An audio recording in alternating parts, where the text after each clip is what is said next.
Howdy, Connection Group leaders. Happy Thursday. I hope you're doing well. I am home from Mexico. I am still sweating. My goodness gracious, it's hot down there. I have got mosquito bites the size of oversized pimples.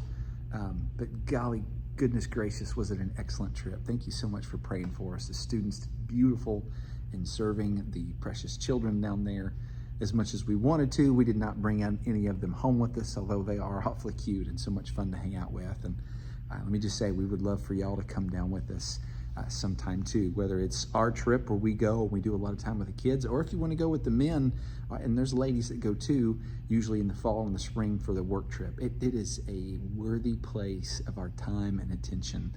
It's actually a really great leeway into our lesson. There's something about going in person. It's always better. In fact, we're always looking for the better thing, right? So I want to show you something cool. I don't know if you've been up in the loft lately, but this is a four-way air, excuse me. This is a four-way air hockey table. It was donated to us by a family, I guess, last fall.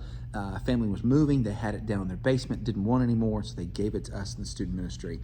The principle's really, really simple. Instead of trying to score, your goal is to not be scored upon. You actually get 5 digital lives when you get scored on 5 times. Your side of the table shuts down. Now that I've played this version of air hockey, man, I don't want any part of the other kind. 4 is better than 2, right? We're always looking for the next and better thing.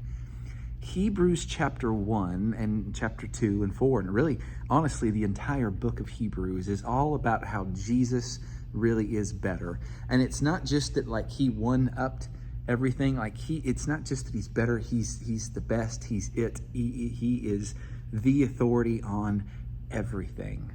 There is no better. And Hebrews does such a beautiful job of painting that picture for us and helping to understand. I'm glad that we're talking about it.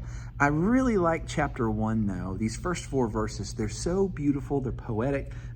Really, the whole book. It probably, if I had to guess, was probably written by Apollos. Who knows? It doesn't matter. But the prose in the book are just glorious and so encouraging. But I want to read this to you from the Amplified Bible because it's just beautiful. Hear this.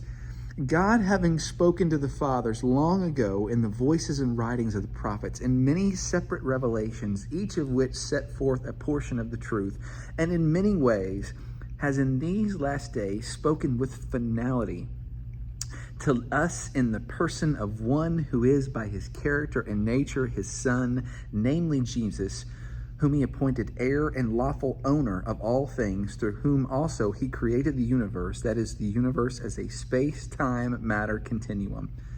The Son is the radiance and the only expression of the glory of our awesome God, reflecting God's Shekinah glory, the light-bringing, brilliant light of the divine, and the exact representation and the perfect imprint of his Father's essence, and upholding and maintaining and propelling all things, the entire physical and spiritual universe, by his powerful word, carrying the universe along to its predetermined goal. When he himself, and no other, had by offering himself on the cross as a sacrifice for sin, accomplished purification from sins and established our freedom from guilt, he sat down, revealing his completed work at the right hand of the Majesty on high, revealing his divine authority. Now, I realize I'm not someone that needs lots of extra words. The Amplified Bible does such a cool job of amplifying, again, all from the original text. It really is. If you're looking at a biblical scale model of which versions of the Bible are most accurate to the original language, the Amplified Bible is one of those. It's so good. It draws it out really, really well.